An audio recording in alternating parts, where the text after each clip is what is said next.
This is Pucks, Putts, and Properties, episode 3. He's Danny Taylor. I'm Mark Strachan. Century 21 Heritage Group is the brokerage that we represent. And today we've got a special guest coming on after Danny and I snap it around talking about sports, a little bit of gossip in our industry. And we've got Drew Chadwick from Chadwick Homes coming on the latter part of this podcast. Danny, what's the latest with you out there right now? No, I'm excited for this pod today. Looking forward to talking with Drew, all things building homes. A lot happening in the sports world. Exciting times. Hockey's coming back. Golf was on fire this weekend. Lots to dive into today. Love it. Yeah. So what's going on in your personal life? Were you away with the kids this weekend? Yeah, so I was in Syracuse with Boston. We had a couple games up there. It was funny. I met a family that I actually had a hockey camp with in Minnesota. It was good to reconnect with them. The hockey world is so small, so it's nice to see some people that you hadn't seen in a long time. And then my oldest, Hudson, was in Windsor this weekend. That U12 AAA team won the championship this weekend. It was really happy to see. My oldest one did really well. It was good to see. They went up with my parents-in-law, which was nice because 6 hours is a long way to go one way, 6-hour drive. And for everybody listening who's never drove to Windsor, that stretch from like Kitchener to like Windsor is 3 hours, but it might feel like 6 because the landscape just does not change for 3 hours. It is one of the worst drives in Ontario. I remember playing in Guelph for 2 years, and that stretch, and this is obviously before cell phones, and I was literally on there with a book and a Discman for 3-4 hours, and it is I still have shakes for how boring that drive is. Anyways, they got it done. Try being from Thunder Bay and doing that drive all 18 hours from here.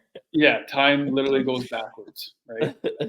Yeah. Doing that drive, but good weekend. Busy as always with hockey and obviously real estate too. I feel like we can dive into that a little bit too, but real estate was busy on my end as well. So how about you? Yeah, I agree. Yeah, no, I'm busy with both buyers and sellers these days. Home inspections, going through one with a buyer right now, trying to work out some things. We've discovered some knob and tube, and how do we get insurance? How do we get the mortgage approved? Just working through the process right now. I love the variety in this business that it provides and how you can really be there for your clients and solve these problems. It's just so much fun. I'm so excited when I wake up every morning and get to do this. Like, what a gift. Yeah. You know what, when you're working, with some people, same page, you guys are aligned and you guys like, know, and trust each other. It can be a really fun journey. Can you talk a little bit more about the knob and tube? Because I see this all the time about the financing part. Because when the inspection comes back and obviously it's knob and tube wiring, what's the process like that? Something like that. Well, I'm literally trying to work through that right now, and the problem is getting finance. It's tricky to get finance with the existing knob and tube. So do we push it back to the seller to have it done before closing? Is there a lender out there that will lend us the money? I think the question might be better answered next week when we solve the problem, but there's options out there, right? There's always things that you can do. It's just getting both sides to agree on them, right? Yeah. Do you have an idea on cost of what it would take to transition from a knob and tube breaker to in this case, it's the entire house is not wired knob and tube. So I'm guessing that this one might be a $15,000 repair to bring the electrical up to today's standards. And I completely understand why lenders and insurance company are a little leery when they see that. But I think with a work order in hand and have the date scheduled when your buyer takes possession, should really handle those things. Insurance companies and lenders should, okay, this person's actually going to do the work once it's completed. So let's move forward. That doesn't seem to be the case with all insurance providers and lenders at this point. Yeah. And obviously just trying to work through that. Yeah. So, and obviously that could be just written in a simple amendment, couldn't it? Say the seller agrees to hire this Correct. particular company for this amount of money, and it's going to be completed, and provide proof of receipt upon closing, and then Bob's your uncle, right? For sure, for sure. Yeah. In this scenario, it is multiple offers though, so there may be another offer sitting that doesn't have an inspection condition on there. So there Interesting. you go. Yeah. Yeah. So we're working through it. I'm hopeful that when we do our next podcast, I'll say buyer success. Yeah. Yeah. So that one, and I've got a couple of listings that are ideal for first time home buyers. One in Gananoque and one at Cloyne, all the way up in Cloyne right now. One is listed right around 300, and the other one actually is under $200,000 in Cloyne. 200,000 for a roof and 4 walls. Yeah, yeah. Now, not all the electrical, not all the plumbing. There's hookups that aren't quite there, but the home is very, very close to being done. Okay. It's I it's remarkable for someone that wants to put a little bit of effort in and actually have ownership of a home. Can I ask you, does it smell? Because sometimes No, it no, doesn't smell. no, it was a prefab home, 2016. Okay. Yeah. Yeah, Because yeah. it's So, amazing how much a smell can deter a house, right? right, yeah. Yeah, Cloyne isn't a heavy population base, so it's not highly competitive up there. But I mean, for Cool. someone that wants to do a little bit of a commuting travel, or maybe it's someone that lives in the area, like it's a great opportunity to purchase. What's going on with you? Yeah, it's a weird market from what I've seen. Like there's properties that are sitting for a long, long time and can't sell. And then there's others that are getting into multiples. I lost twice last week in multiple offers, 2 different properties, different clients. I showed a property on the water. It was north of 1.5, went into multiples, 4 offers, and went, 100,000 over asking. So the good stuff still sells, and there's buyers out there, but it is certainly a buyer's market. It takes a long time right now. There's a lot of processing time for buyers, and they can be picky. Mhm. It's like In sometimes, certain cases, yeah, because I've run into it where buyers have waited to reach out to have a viewing and then to offer, and then between that period, that lag time, then you're all of a sudden in competition. So my advice for anyone who's shopping a little bit and they found something they thought they'd like on the MLS, reach out to Danny or myself, get in there and see it right away. And if you're going to offer, don't hesitate, because you want to avoid being in competition. Even in this market, it still happens. at least get it with conditional on financing inspection. At least like get it into your court, and then you Yeah, can make the decisions from there. Because for sure. it, we are in a buyer's market, but yet the good stuff seems to go into multiples. So for anyone out there that's listening to this, make sure your financing is in order. Make sure you got your checklist, your haves and have nots, and then be ready, because I Yeah. feel like this stuff goes. Yeah, okay, let's flip it over to some hockey stuff. I want to talk about youth sports with you a little bit. And you and I were chatting, and I caught myself in the weeds talking about participation medals in sports and how I felt like maybe this wasn't the best thing in youth sports. And I did some research on it, and there is studies out there that recognizing every kid is a good thing. However, I think that comes with limitations. There's always a reason to give a kid a medal. Don't just offer a participation medal, because I feel like that's not necessarily the best thing. Recognize each of your athletes for what they have actually done. There's always something. Someone's a good teammate. You and I joked that you're the best on the door. You're always the best door guy, having that door open and closed for your guys coming in and off the ice. Yeah, I made a living off Yeah, that, just being the there good guy, you go. in and out. Yeah. Yeah, support guy for sure. Yeah. So I actually don't have kids, so I'm just shooting from the hip. But you do. I want to hear your perspective on where youth athletics is right now.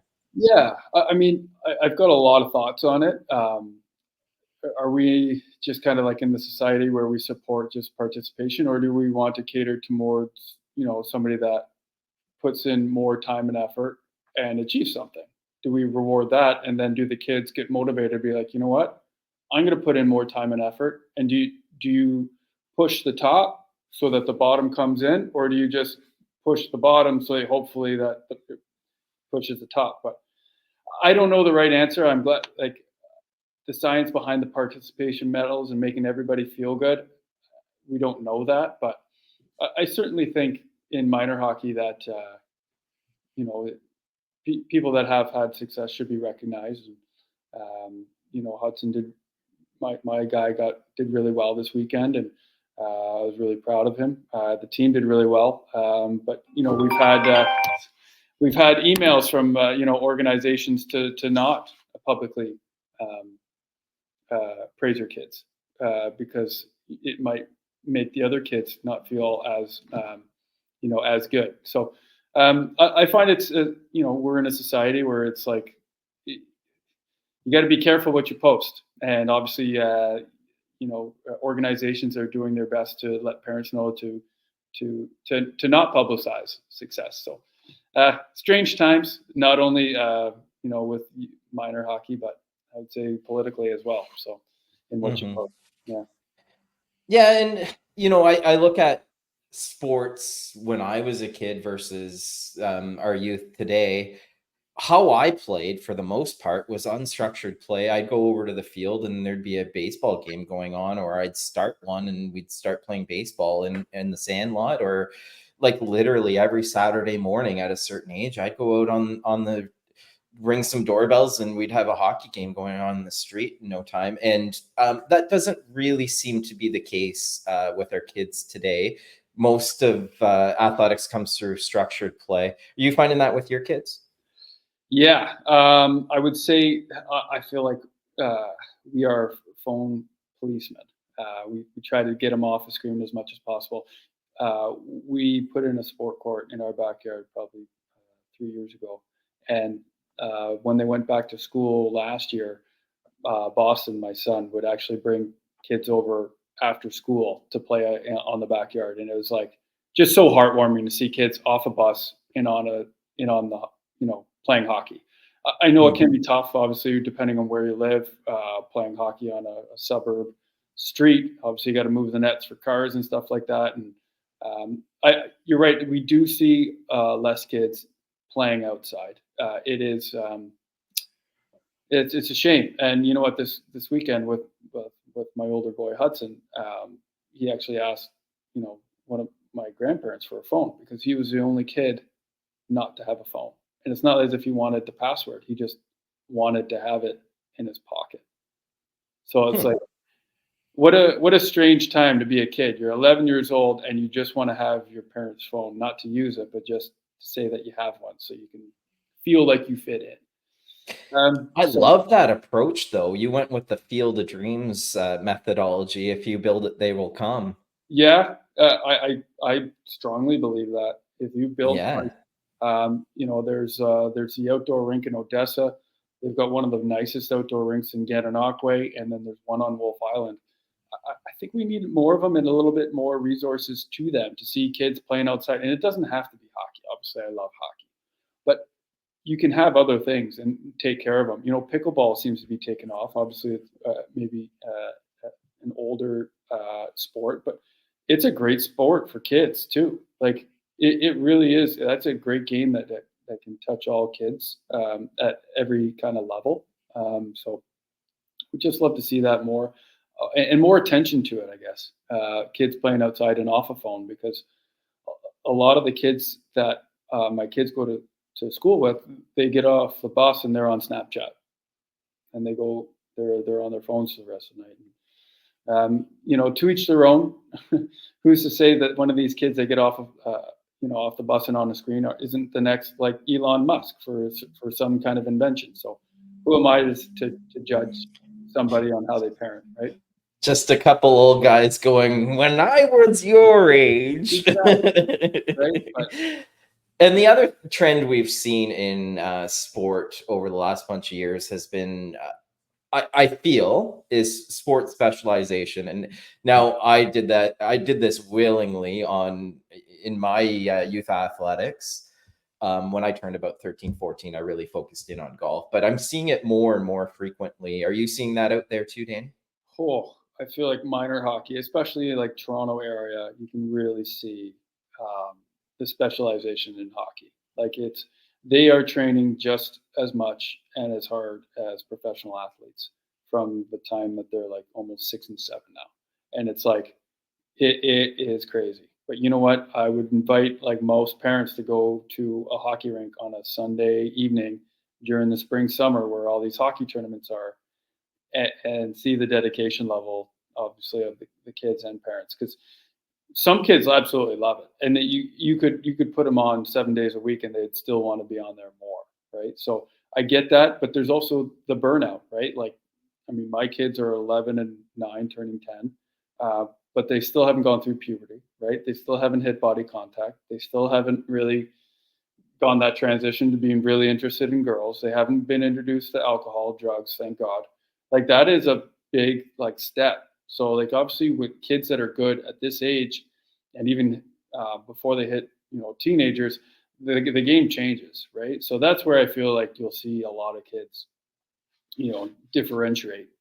So a lot of the times the kids that are good now aren't the kids that are good later. So when you talk about specialization, though, like it's obviously the old 10,000 hour rule. Well, now I think it's closer to like 15 to 20 with how good some like player kids are, whether it be hockey, soccer, football, violin, guitar. I just like anything, like the bar is getting raised in every single industry, and I'd highly recommend whatever fuels your kid. Do put the gasoline in there and let them run with it, because kids are a lot smarter than we give them credit for. Um, uh, it only is a matter of time before they're obviously more intelligent than we are. So why not Yeah, give at what them? age did you start specializing in being a goalie in hockey? Great question. I would say I did off ice training at 13 years old, but I had the advantage of having an older brother putting me in net, so like that I was in net almost at the age of 3. So like I really benefit obviously from having the older brother take shots on me. But for Right, serious training, it was 13 years old, and right. at the time that was really young. Like Hmm. people didn't really start training until they were like 16.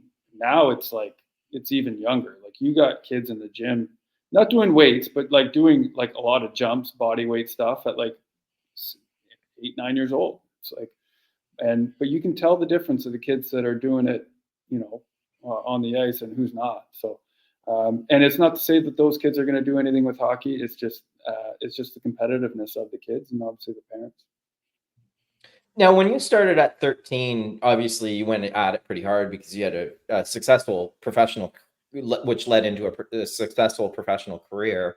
Did you, as a youth, experience burnout and contemplate not carrying on at any point?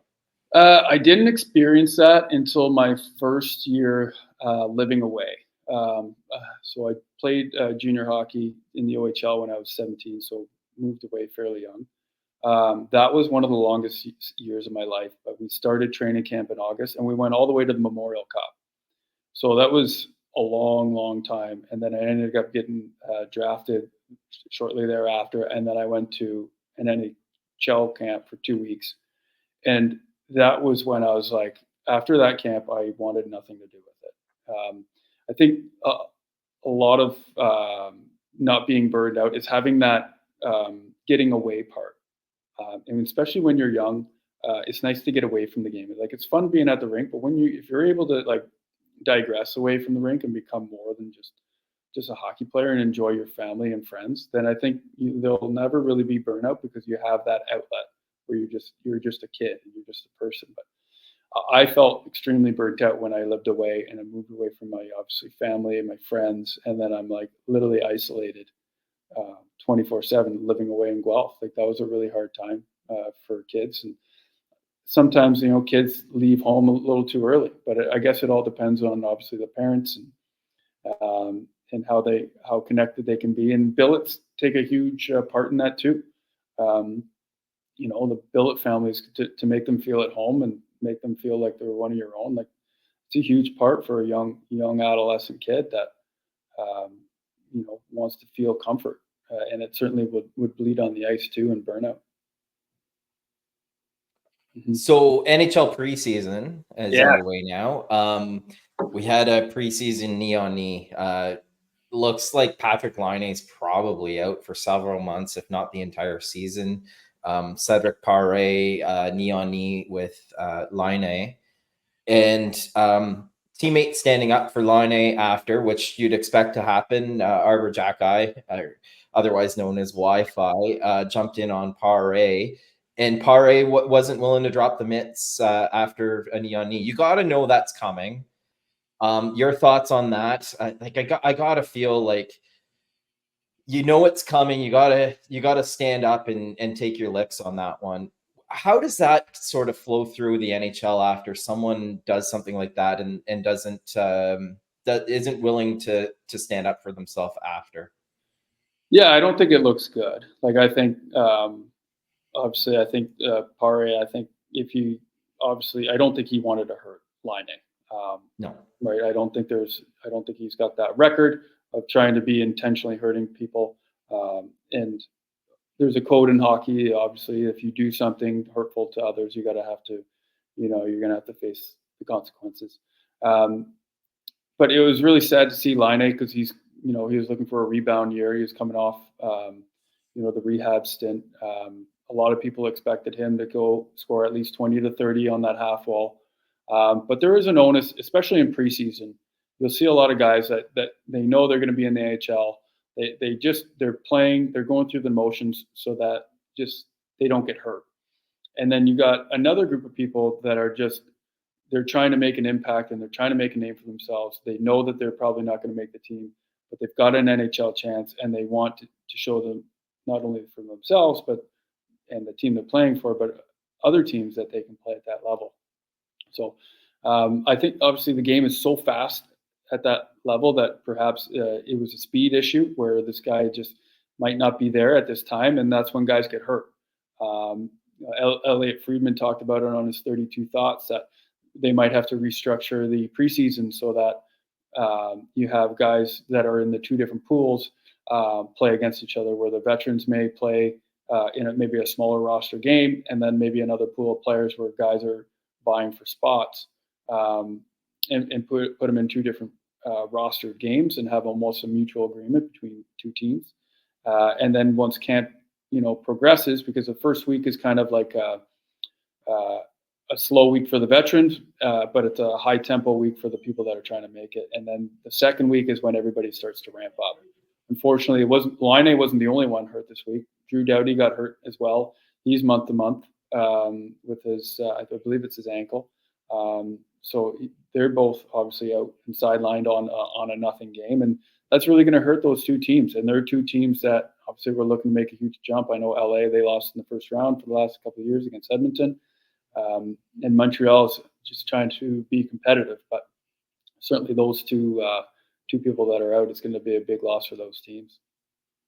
Yeah, the two different teams makes a lot of sense to me. Like, just let those guys that are fighting for a lineup spot just duke it out and have at it. You want to sacrifice some bodies, go for it to try to make a team, and then it's almost a non-body contact with the players with locked spots. Yeah, at least for the first week, right? They just want to get their feet right, make sure they get their puck touches in there, their forecheck and breakout. But it's not as if they're trying to hurt anybody out there. And I don't think the people that are trying to make the team are trying to hurt each other either. But they certainly want to make a presence, right? And they want to make a name for themselves. So you see it every year. Every year it happens where veterans get hurt in preseason all the time. But sometimes I can understand being really backed up for that crack and just wanting to do everything you can to be remembered in a game, right? Absolutely. Yeah. What experience do you have sort of in the aftermath in something like this within the leagues that you've played? Like, can a guy get blacklisted? Yeah, yes. I would say yes and no. I played in Belleville that year. I remember one of the players there in the American League had a big hit on was it Clark MacArthur in Ottawa, and then obviously right after that he was sent down, and he didn't see a call up for the rest of that year and the next year. Now, he was a really good player, played played with him for a while and played against him overseas, and wasn't trying to hurt him, but he was just trying to play hard. And it's like, how do you bring the reins back on somebody that's trying to make the NHL, trying to make a living for himself, to say, oh, you can't go hit that guy? And it obviously, hockey happens so fast. So Yes. but it happens, right? Where if you do something that you shouldn't have done, but it wasn't out of malicious, but it was almost out of trying to play hard, but yet can't really play at that speed, and it comes out that you actually end up hurting someone, then yeah, it's consequence. There's consequences for that, and sometimes organizations will blacklist you, where they won't give you a call up or anything because the guys in the room might not like you for going too hard at one of their friends from the veteran perspective. So it does happen. Yeah, and my knock on the incident isn't the knee on knee, because I can understand how fast. Well, can't truly understand how fast the game is, but I recognize how fast the game is. It's knowing that you're going to have to respond after, and now Wi-Fi's got a suspension because Cedric Paré wouldn't own up to what had happened on the ice. That's my knock. Yeah, and fair. And I think you'll probably learn from that. I don't know if you'll see that from that player again, because I think he'll learn from that, right? So. The other wild one, you brought up the Jeremy Swayman contract on our last podcast, and when you know it, Cam Neely goes to the media and says, "I've got 64 million reasons why he should be in the lineup right now." Swayman's agent comes back saying that they never received that offer, and round we go. What do you make of that there, Danny? I think this is going to go south real quick. And just listening to other hockey people talk about this, it doesn't sound like either side is willing to move anytime soon. And I think this could play out. I think that the deadline is December 1st. Like, if he hasn't signed before December 1st, then I don't think he's able to play in the NHL this year. It'll be really interesting to see, because he's not going to be in the lineup for the first game. It'll be really interesting to see how Korpisalo does for Boston. Boston's got the history of actually having a really good structure. It's a lot easier to play for than, say, Ottawa. So it'll be interesting to see how Korpisalo plays. Like, if he comes out of the gate real hot, like, that's going to diminish Swayman's contract number. If they can prove that they can do just as well, if not better, than when Swayman was in there, then I think obviously the lower the number. But if it goes the other way, where Boston's, even 500 in the first, 15, 20 games, I think that's when you'll probably see the signing happen, especially if they don't come out of the gates, real hot. So it'll be interesting to see how it all goes down. It's the media's around it, and obviously listening to Spit and Chicklets, they're all over it. Interesting to see a GM respond to a podcaster on his comments. So. All eyes are on Boston right now. Indeed. President's Cup in Montreal this weekend. How good is team golf? Like, we have the Ryder Cup or the President's Cup every year. Solheim Cup. There just seems to be it's a little bit more spirited. You get the fans more into it and the teams more into it. I think Live Golf is onto something with the team. Like, we need more team golf is, I guess, what I'm getting at. Yes. But it needs some identity. So I think that's what Live Golf was really after. I'm not a huge Live Golf guy, but I understand why they went with the approach that they do, because those team matches are so good. The international squad is working towards a team identity, but because they're not all from one country or one continent, they're over the years they've struggled for that identity. Now they've got a logo, they've got their own branding going. I think we're heading in the right directions with the international team. Over the years, the US has won 13 of 15 of the matches. One was won by international, only one international win over the years, and there's been one tie. But like, Montreal did great. They were so spirited, a little bit too passionate. Maybe the hockey fans came out a little bit at times, but I mean, it's drawing attention to the game, and it's just so exciting. Do you happen to watch any of it, Dane? I watched the highlights last night. The weekend. I loved the two Kim golfers, how pumped they were getting, like after like unbelievable shots. Like the shots that you see on those highlights were out of this world. It was so fun to watch and to see the Kim guy do one of these. Like what was he doing like that? Like go to sleep, but it was like the crowd had never been louder. It was a Steph Curry. Steph Curry did it when they knocked someone out, I think.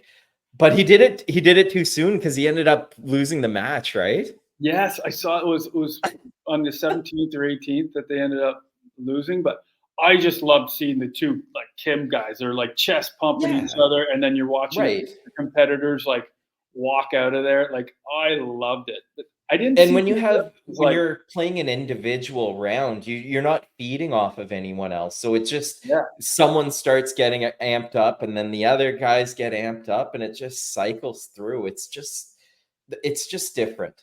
yeah. It's I would different love than to see individual more golf. team golf. The other thing I wanted to ask you: could you see team golf where you almost have three guys to a team, and it's like you can choose a designated player off the tee, you can then choose a designated guy that's for approach shot, and then like a designated putter, and it's like So specialists.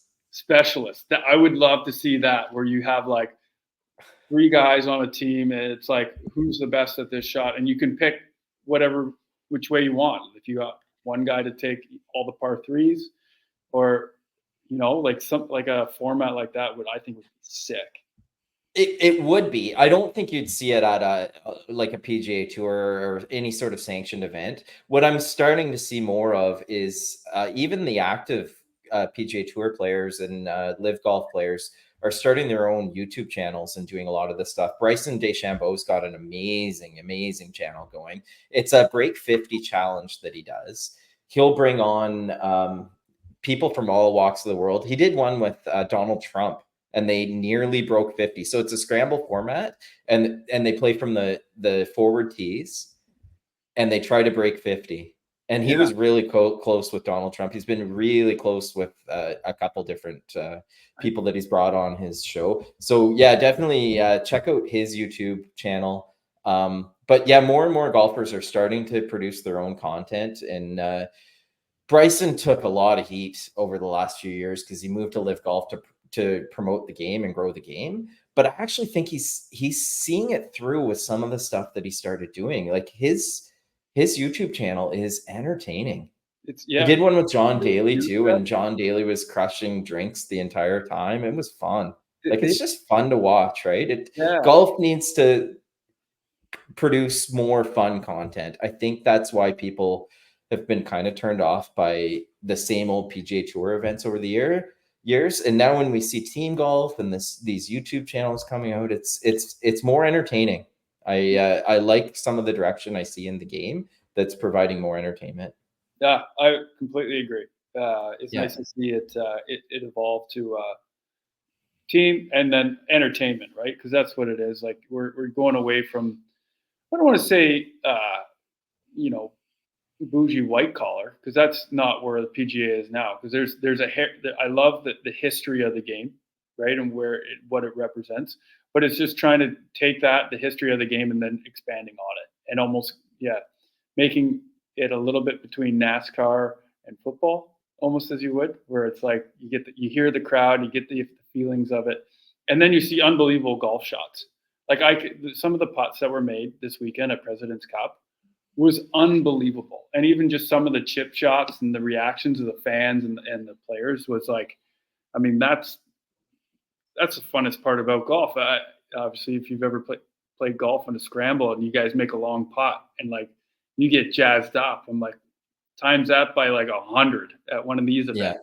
Um, Yeah. it would make people want to go more, I think. Yeah. So the event started out with the Thursday four ball, the US sweeping all five matches. I didn't watch Thursday, and I checked the scores, and I'm like, oh, this thing's over before it even starts. So I flip it on Friday for the foursomes to see what's going on. And the international squad is making a comeback, and I see it. Corey Connors and Mac Hughes on home soil has the crowd just amped up, and they smoked in their match. International comes back and sweeps the Friday matches to square it off again. And here we go. I'm thinking maybe there's a chance the Internationals can actually contend. They did well, but in the end, that US squad's just way too strong. One of the things that happened in the players, and even Scotty Scheffler's father, I think it was, there was a derogatory term used against Scotty's wife. Her name's Meredith, and it kind of sparked some stuff there. I guess my question to you, Danny, is you ever had any fun with some fans while you've been in net? No. I mean, I've certainly, the fans You've been have chirped from probably, the fans, anything that fans have stands probably out? had fun with me, but I've been pretty good Yeah, that way. But yeah, I nothing mean, that really stands out. You weren't getting the no, sieve like you or just no? know that when you're an athlete and you're in this, like, you're not in your own city, you're going to get heckled. Right. But there's certainly a line there. Like there is a line with fans that they go far past, the boundaries, because we're human. At the end of, we're playing a sport and we're human beings, and people just think that we're kind of, some people, that they're almost robots, and that's just like they're on another level, and you can just say or do whatever you want to them just because they're being publicized. And I did not hear or see that with obviously Scotty there, but I just think that that's way over the line, right? Like if they're Yeah. people, right? Once you bring up spouse or kids, that's too far. Yeah, you've gone too far. But yeah, Royal Montreal was a great host to the President's Cup. It was there in 2007 or 2007. And I can recall Mike Weir coming down the stretch with Tiger Woods, both of them at pretty good points in their career, and Mike beating Tiger on the final day singles in Montreal. What a scene that was. He comes back this year and is the captain of the international squad. So pretty cool full circle moment there for Royal Montreal and Mike Weir to come back as captain. So Montreal, kudos to you. Did a great job hosting it. I love all the spirited fans out there. It just made a lot more for the broadcast. Where is this going to be played next? The President's Cup. Good question. I haven't seen it. Gotcha. And does it flip every year between the U.S. and the international? So the President's Cup and the Ryder Cup are played every second year. What the President's Cup is, the U.S. plays the international team that doesn't include Europe. So it's everywhere in the world, excluding Europe and the U.S. That's your international team. Gotcha. The Ryder Cup is U.S. versus Europe. Gotcha. So there's two different team matches that happen every year. They both have the same feel. The Ryder Cup is a little bit more competitive. It's a little bit more evened out over the years. President's Cup is, as I read earlier, the U.S. squad has absolutely dominated that. But how good is team golf? We need more of it. We need teams with identities, though. You ever played internationally for an international team anywhere? Yes, a couple times. Team Canada for the Deutschland Cup, and then played for Team Belarus in the World Championships in 2021, which was in Riga, Latvia. So interesting experience because it was during COVID, no fans. We were isolated in a hotel for like what seemed like forever. Wasn't the best World Championship experience. Not that I've been to many, but just you hear it's a big party, right? But and this was the furthest thing from that. But so my question was going to be related to like, how is that atmosphere totally different in your case?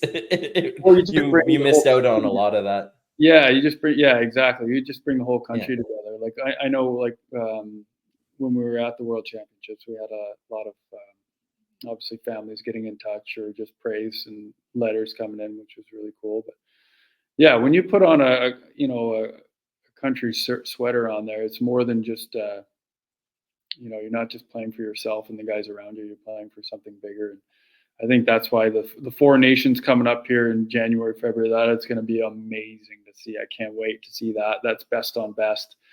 We can dive into that a little bit later when that comes about during that time. But it's nice to see that, because obviously with the Olympics, they were a lot of times they weren't taking NHL players. And there needs to be a format where we see the best players in the world go head to head. And obviously we got the NHL playoffs, but it's not the same. It's not the same as when you put on a Team Canada versus Team USA.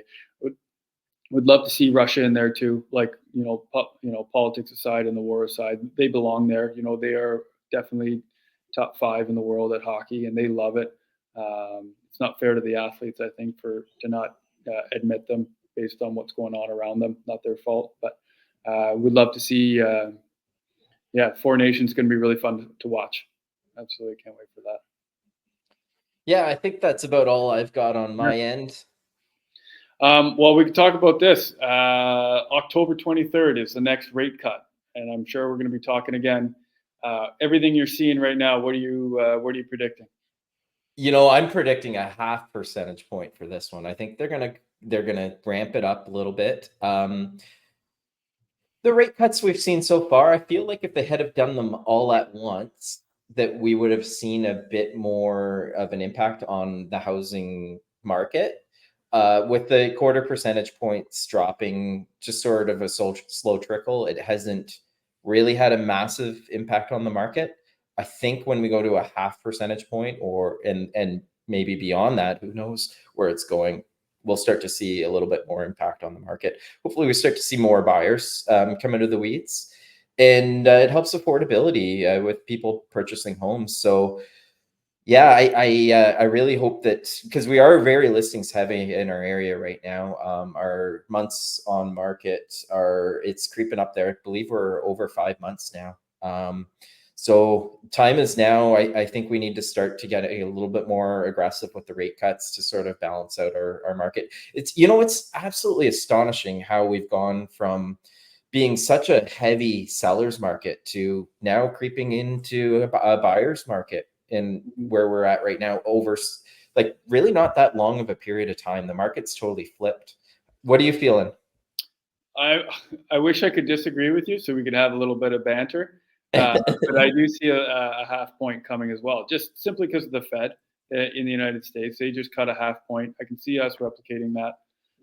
So, I mean, if you're a buyer out there, and you're looking to, obviously without a house to sell, because you're going to have to sell your house if you need to buy something. So you have to sell first before you buy.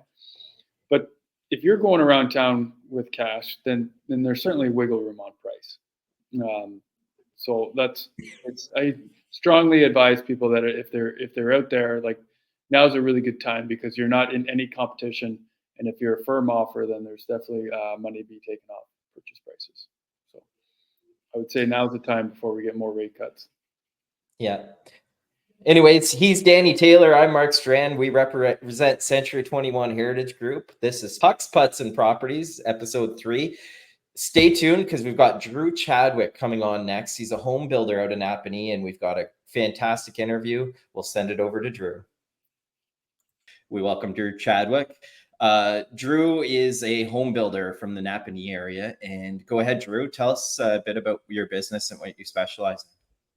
Well, thanks for having me on, guys. I specialize in custom homes in and around Napanee. We go a little bit north up to Cottage Country. There's Lake Kashwashmak, Scutamata, that sort of area, and also over to the Madoc area as well. We tend to work for folks who are looking for something a little bit special. Not exactly run-of-the-mill homes. Happy to work with their dreams and aspirations and make it come true. We don't really have a set area we work in. We can go to the Kingston area as well. It just tends to be more the Cottage Country, Napanee, even south of Napanee, down on Hay Bay as well. So that's what we do. Nice. Go ahead, Mark, if you got one. So, you've been in business since 2009, correct, Drew? That's right. Yeah. What inspired you to start Chadwick Homes back then, and what keeps you passionate about it today? I know your family fairly well, and I know you come from a farming family, and I have to imagine that could have been a path that you might have been able to go down too, but you decided to take the route as a home builder. Yep. I don't know. I always liked working with my hands pretty well my whole life, but more so into high school, it tended to be what I gravitated towards. So I did an apprenticeship out of Belleville with a fella. We did home building.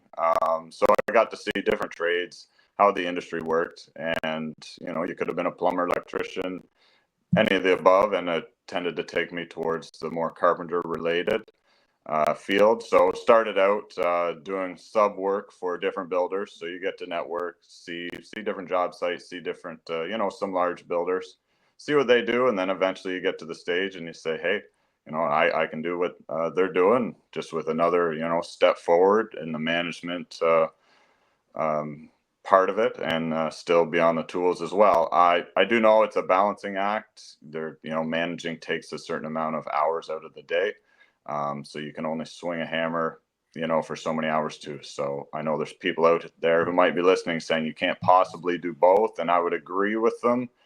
There's a break-even point at some point, whether how many projects you have on the go. You just can't, do it all. So there is a fine line. I feel like I'm maxing out where I'm at. I probably couldn't take on any more projects, but I like to maintain control of the job sites and the quality for the time being. So I guess what differentiates you from like a builder that builds big subdivisions is that I presume you're very hands-on with clients. That's right. Yeah, yeah, all the time. Yeah. So can you walk us through that initial process from starting a custom home project with a client, from the initial consultation to actually pouring foundations, and the just walk us through the process that you take with people? Well, usually it just starts with like anything, a quick little email, usually saying, "Hey, we're looking at a custom home. Would you be interested in having a look at it?" So usually meet with them generally on their site. Usually homeowners, have already bought the land, so you kind of want to see lay of the land. You have an initial consultation, feel each other out. Most of the time, they also have preliminary drawings or at least ideas. Some folks have blueprints ready to go, or they have just concepts, and I work with designers, and then we kind of get that process going to get their final design. And then after the design's finalized and it's going to fit and suit their property, then away we go. So, Yeah, you wouldn't know this, but actually Danny's also Terrion certified. oh, And perfect. let's talk. I'll let you guys shoot it around a little bit on what Terrion is and how it protects our consumers, and maybe even talk about how lengthy and involved that course is to become a certified home builder. I was going to say, how much time you got, Danny? Yeah, I know, right? There's a lot of rules and regulations, and they change every year, right? There's a new building code coming out here in January, but I do think Terrion is a good thing. And Drew, you could probably talk more about it than I do, as I'm, obviously in the infancy stage with the Terrion approval. But I generally think it's a good thing. Sometimes, yeah, it's there to protect obviously the consumer and the builder as well. So. That's right. Yeah, it is. All in all, it is a good thing. I would say it controls the large developments, not even GTA, but even just Kingston, Belleville, Napanee. It doesn't really matter. Someone building 25, 50 homes. If Terrion didn't exist, I'm sure some bad things would happen, and consumers would ultimately lose. Mhm. Is it a one size fits all for custom home builders like myself, or even guys that do 5 to 10 homes a year? I would say it makes it harder for them, uh but like life, there's not a program that's going to suit everyone. um I would say the biggest issue with smaller guys is the security bond that's required to build a home. When you first start out, Terrion has their criteria, the whole bunch of different aspects they look at, and you fall into whatever they put you at as far as a security risk, I guess.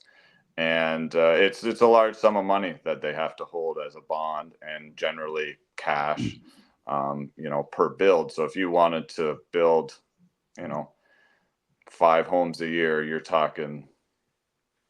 be talking north of $100,000 of cash they would hold Per build, right? For 7 years. 2 years. So they 2 take years. the money for 2 years. And as long as you are claim free, there hasn't been any issues, they will assess each individual build. It each has a file number, and if build A has had no claims, no issues, they will refund the deposit with interest, actually. But So for anyone who's watching this that doesn't know what Carry-On is, it's basically a consumer insurance that both Danny and Drew are certified in as builders to protect the consumer. It comes with a range between 1, 2, and 7-year warranties, depending on the item in the home you're talking about. So yeah, that's what we're talking about here. Drew, how do you balance incorporating a client's vision with your expertise in design and functionality when building custom homes? It's always a bit of give and take. There's apps called, Pinterest. Everyone knows what that is, and different things. So obviously you see something and I want that. Well, that maybe exists in Florida where they don't have winter, so there's all these things, or, things just don't hang on your wall or just float there magically. So there's always that issue. For the most part, though, you get there. Takes a few conversations, a few explanations, and then they kind of go, okay, I get it. So can you tell us any weird requests, like home requests, like big bunkers, like world kind of ending kind of thing? No, I know I don't have any great stories about a super weird request. Usually, I don't know, bathroom details, kitchen details that just don't function very well, I guess. But no specific, anything to write home about. Let's put it that way. Are you seeing any products on the market that you could say like this is a new innovation here in the last 2-3 years? Whether be it like siding, roofing, internal products that's come out here over the last few years that that you work with every day, that you're like, what, this is a really good product. It's better for less. Yeah, if I could piggyback on that question, I'd have to imagine there's some eco-friendly ones as well, Drew, that have come out in the last while. There are, yeah. Whether you call it eco-friendly, and sometimes manufacturers call it engineered, which it is engineered. I would say they take products, whether it's chipboard for layman's terms, and they turn it into a good quality product, and it is a good quality product, even though they use a waste material. But there's one company. There's a good siding company out now. It's called LP Smart Side, or LP Siding. And they make a really, really nice product.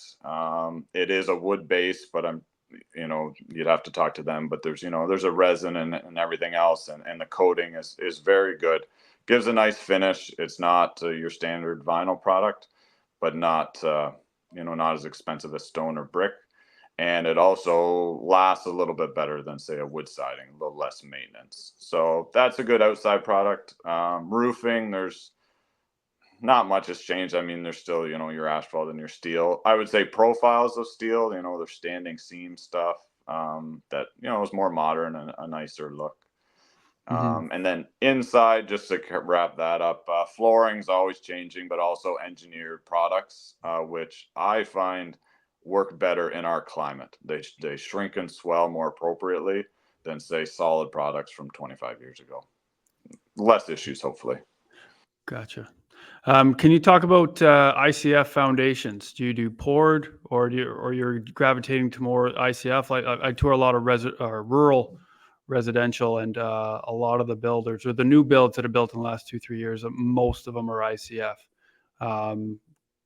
Can you talk about the pros and cons there? I'm not an ICF guy.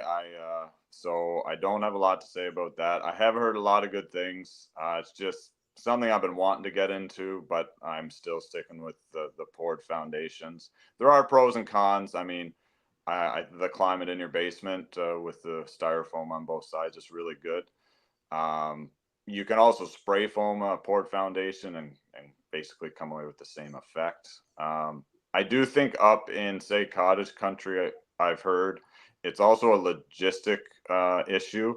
It's a lot easier for builders to use ICF blocks. They can form themselves and pour themselves. You still need, a pump truck and stuff, but you don't have to get a form crew in to some of these more rugged lakefront properties pose issues for big trucks. So I think it's easier possibly for that, but I don't want to speak too much. I don't. There'd be more informed folks out there.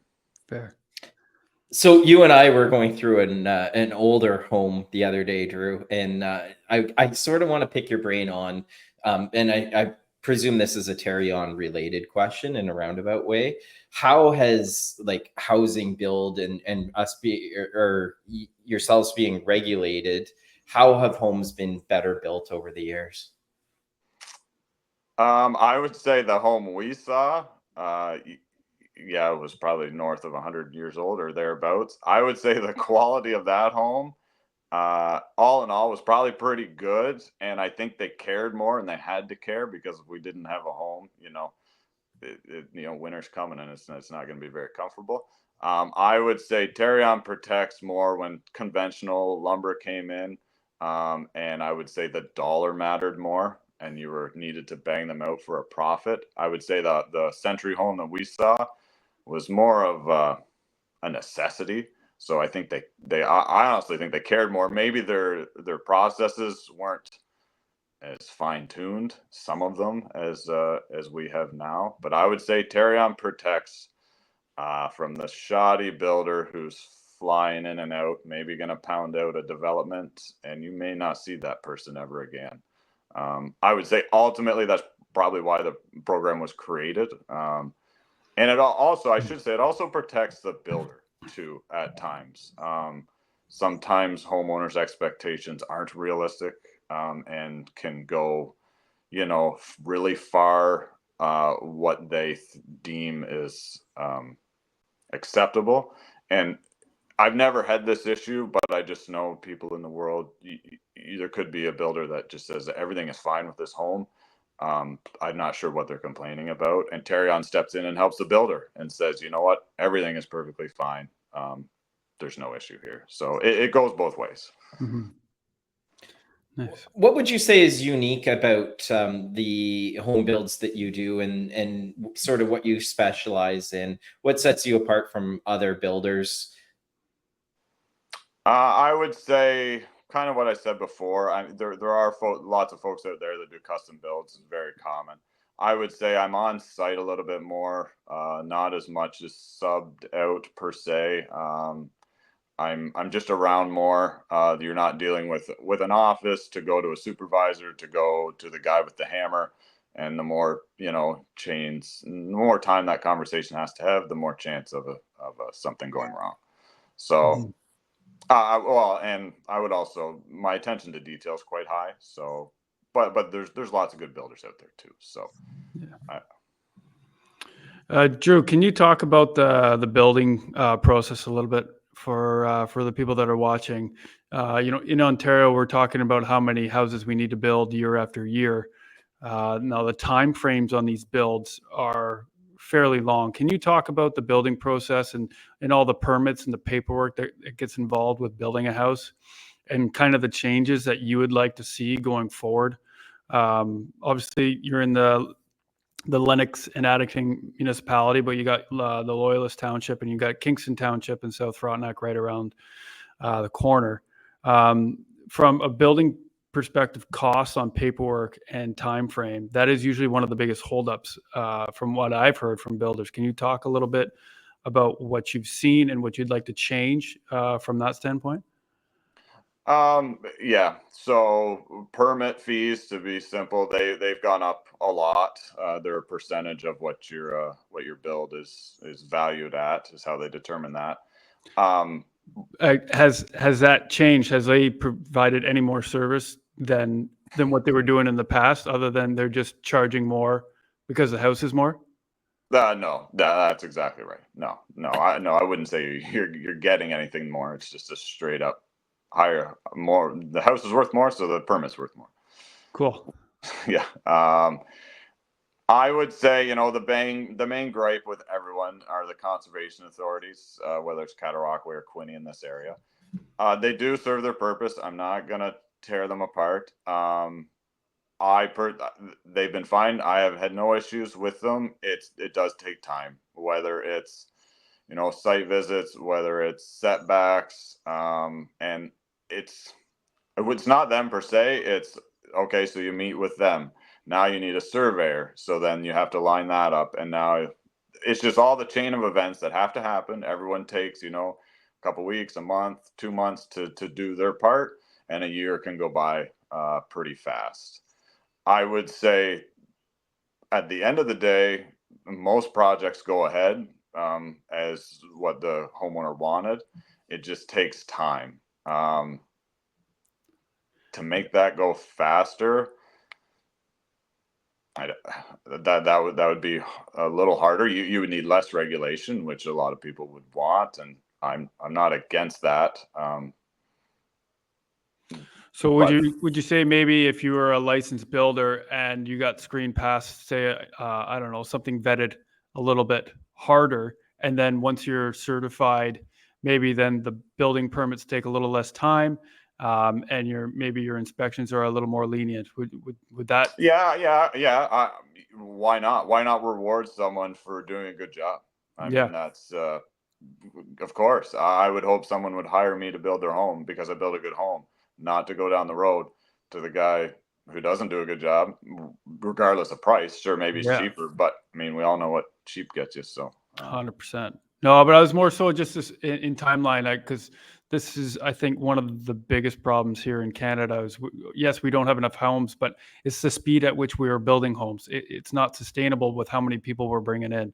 And I think there needs to be a lot of change in, one, the cost of building permits, because of obviously the prices of houses, we come down a little bit, but they're going to go right back up again here as soon as the interest rates change. And absolutely. and then the speed for which we're building houses is just not fast enough. So, and it's not the builder's fault. You're not the only one talking about the building time and cost hasn't changed. So No. it's not on the people that are building. I think it's the structure at which we have that needs to change in order for us to solve this problem. Yeah, I would 100% agree with that. I've never thought of if you have a good track record, you're proven that things should go quicker and smoother for you as long as you keep delivering on your service. I think that'd be fantastic. Yeah. I mean, we're not in charge, but it sounds like obviously you're doing a great job. I had a chance to browse your website for a little bit. Can you talk about, obviously you do a lot of custom home building, but a lot of people like to live in their own house and maybe change a few things. Can you talk about some of the renovations you've done or detached garages? I know that when I go through showings, and I don't want to gender stereotype here, but generally the male gravitates to the garage a lot. And I know that's something that you offer as well, is detached garage renovations and structures too. Can you talk a little bit about that? Yeah, for sure. You're right. You generally it's more the male who wants his garage, whether it's his toys or his space. I'm happy to do it. I would also say I've seen a trend with garages, and this talking to other builders and even municipalities, of living spaces within garages, whether it's for a lot of the time. I think there was a time it was for elderly people. I think it's the other way. They're looking for a spot for their kids, whether they're in grade 8, grade 10, first year university.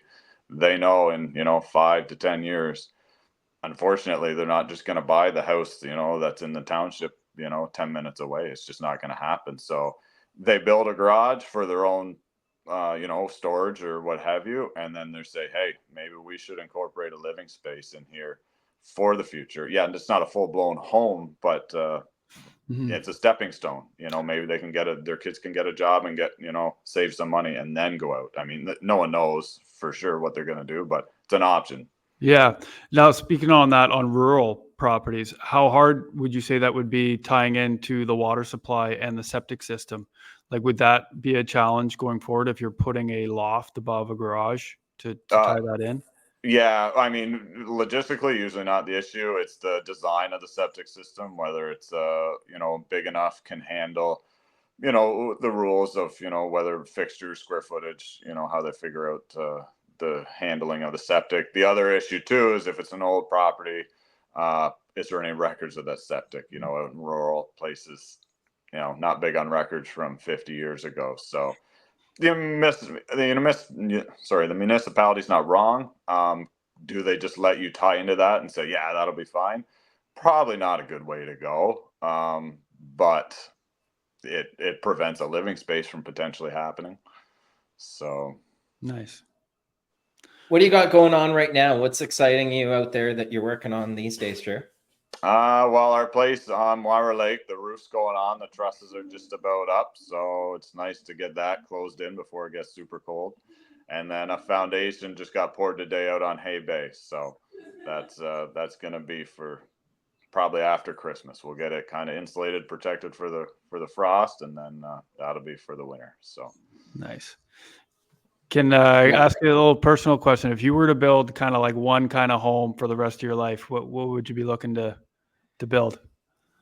For a personal question, if you asked me probably 10 years ago, it would have been, your 2,200 square feet, huge house, all kinds of space. We have 2 kids, a family of 4, middle of public school kind of thing. Both of us, we'd agree we'd go, just enough so we're comfortable. Space for the kids, but nothing massive, a little bit more reasonable. Whether it's to maintain, keep up all the stuff everyone does. But I don't think you need all the space that's some of these people build. But that's, I'm happy to build it. I mean, I'm not there, living their day to day. But that's for me personally, I would say probably around 1,800 square feet with a garage, finished basement. That's tons of space. Yeah, that's nice. Can you talk about your kids? How old are your kids? 10 and 8. So Okay. we're both into the hockey pretty heavy, and baseball in the summer. And our daughter, she's dabbling into a little bit of soccer. She's a good little runner, so we'll see what happens. But she's only 8. They're good. And do you have them in the family trades yet? Are they laying flooring and banging in nails yet? Or Actually, he asked last night. He's realizing money is a thing in the world. So says, can I come to work? So I said, well, we're gonna have to work nights and weekends there, pal. So I don't know if you really can take days off school, but I'm sure either one would be happy to once the time comes. oh, that's exciting. Nice. That's awesome. Nice to pass on the family traits, right? So Yeah, that's right. Hey, Drew, how can people get in touch with you? Just Google Chadwick Homes. Everything should come up. Instagram, Facebook, and the website. So, and phone number, everything's there. Okay, if you're looking to have a custom home built, Napanee surrounding area, or he even travels a bit, hit Drew up, and renovations as well. He'll renovate or add on a garage for you. That's Drew Chadwick with Chadwick Homes, and I want to thank him for joining us on the podcast today. I'm Mark Strachan. He's Danny Taylor. This has been Pucks, Putts, and Properties. Thanks for tuning in. thanks, Drew. Appreciate your Thanks, time. guys. Thanks, Drew.